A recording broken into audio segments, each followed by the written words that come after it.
Harley-Davidson hasn't said which of its U.S. plants would be affected by its production shift, but it could mean layoffs at its factory in Menomonee Falls, Wisconsin. So the people who work there have a lot at stake in the ongoing trade dispute.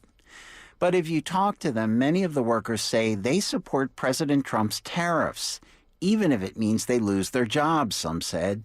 They say the trade war is mostly the fault of other countries. Here was one contract worker at the plant. If you really look at it, it's the people the different countries that have been kind of burdening us with these unfair tariffs over the last decades, and us trying to correct the course now is really who's to blame. This worker, like all the other employees interviewed for the story, didn't want his name used because he's afraid of losing his job. He said there's debate inside the plant about Trump's policies, and some people don't like them. But all of the workers we talked to thought Trump is doing the right thing. Outside the plant, a small group of workers were smoking cigarettes yesterday. He's just trying to save American industry, one man said. Another said, the president must have a good reason for doing battle against U.S. trading partners. I mean, he wouldn't do it for no reason. I look at him as a very smart businessman, and I mean, if he feels that's what he needed to do, that's what he needed to do. And he said even if he loses his job at the plant, he should be able to find another one. The Milwaukee area is booming, which he credits to Trump.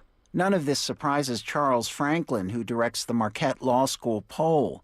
Just like in other states, Trump's approval rating among working-class whites in Wisconsin is relatively high, and many of those Trump supporters like his trade policies. So you really see the power of the president to convince his supporters that his tariff path is going to help the economy, not hurt it. Franklin says many Trump supporters believe the country has been victimized by unfair trade practices.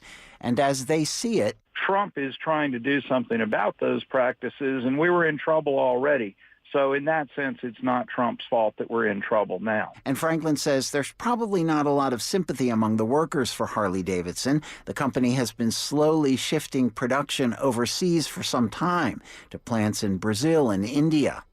More than 500 miles to the southwest in Kansas City sits another Harley-Davidson plant that's scheduled to be closed next year. Standing outside the plant, another longtime Harley-Davidson worker blamed the company for the closure, not the president. Their tax break's up. They had a 20-year tax break, and now it's gone. Now they're moving overseas so they can get a better tax break. That's all it's all about. It's all about the dollar. In fact, he said he voted for President Trump in the last election, and he'd gladly do it again. Jim Zaroli, NPR News.